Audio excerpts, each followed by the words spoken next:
সবাই তো ভিক্ষা দেন, তাই না? বাড়িতে এলে ভিক্ষা দেন তো।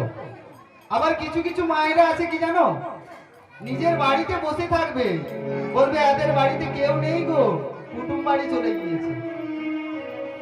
তোমরা এমন করো নাকি? করো না তো। আর ওদিকে অনেক মায়েরা কেমন ভাবে ভিক্ষা দেয়, আচ্ছা মায়েরা আপনারাই বলুন, কারা কারা ওই ভিক্ষুককে এক মুষ্টি চাল দিয়ে ভিক্ষা দিয়ে দেয়? কারা কারা দেন একবার হাত তুলুন। এই কয়েকজন, তাই তো? আচ্ছা ওই চালের সঙ্গে কারা কারা সবজি দিয়ে ভিক্ষা দেন? এবার হাত তুলুন, হাত তুলুন সবাই। তবে বেশ, যারা চালের সঙ্গে সবজি দিয়ে ভিখারিকে বা সাধুগুরু বৈষ্ণবকে যারা ওই ভিক্ষা দেন, তারাই পূর্ণ করেছে। আর যারা কেবলমাত্র অজান্তেই চাল দিয়ে দিয়েছে, তারাও পূর্ণ পেয়েছে। তবে দুটো পূর্ণের মধ্যে পার্থক্য একটু রয়ে গেল। কেমন ভাবে জানো? ও মায়েরা, এইখানটাতে একটু ধ্যান দেবে।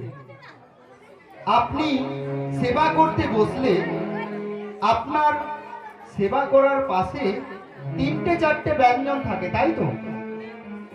তিনটে চারটে ব্যঞ্জন থাকে তো।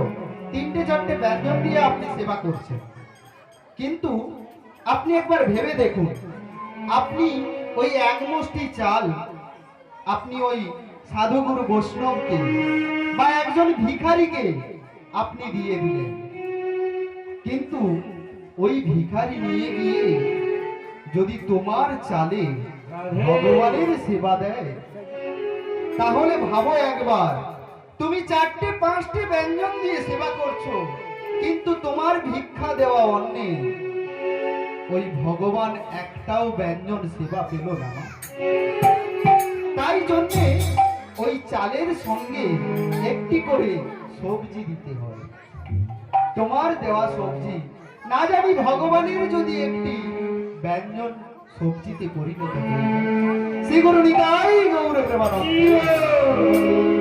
এখনো পর্যন্ত যারা কেবলমাত্র চাল দিয়ে সাধুগুরু বৈষ্ণবকে বা ভিখারিকে বা ভিক্ষুককে ভিক্ষা দেন, তবে তার মধ্যে একটি করে সবজি দেবে।